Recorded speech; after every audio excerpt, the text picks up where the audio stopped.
nin Suudaaniya ayaa waxa la yiri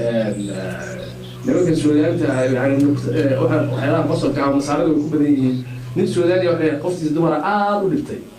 aad bay u dhigtay hadda rag baa hadda ka dhawaa jiray haddii anaga la dilay xaggee baan u arkanayna ninkii Suudaaniga xaaskiisu aad bay u dhigtay maalintii dambe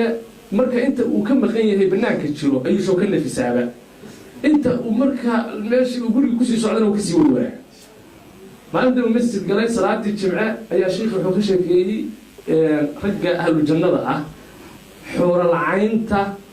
ayaa la siinay waxa qasri baad soo galaysaa adoo malaa'iktu ku galbinayso waxa lagu oranayaa qasrigan adaa iskale markuu isii hada gal ayuu wuxuu arkayaa xuura lacayn nooc oo 70 markaasuu oranayaa sii gal oo xuura lacaynta ada gal markaasuu oranayaa ma xuura lacayntan ka fiican ayaa ku harsan waa laga soo saaraya qolka la gelinaya waxa soo waa qasrigiisii xuura lacaynta loo 200 hadana arkaya tan milki waxa la yiraahdaa wax ka wanaagsan sheekh la sida la moogta ninkii ahlu jannada ahaa waxa leeyahay wax ka wanaagsan ayaan ku haynaa ninkii oo sii raacay sheekhi oo tiro muxuu oran doonaa sheekhu ninkii Suudaaniga ay wuxuu qol halkii aad galeysaayo xaaskaagii adduunyada ayaa dhex fadhiya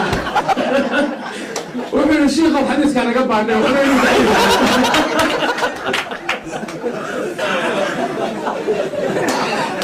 sheekhu حدث هو ضعيف ما نقول له كلها سووا وصلاتي جمع صلاتي عندنا لها الله ويسهل كل واحد لأنه وحده غايب وأقل كي أي كده ورثة ما حدا ما تنا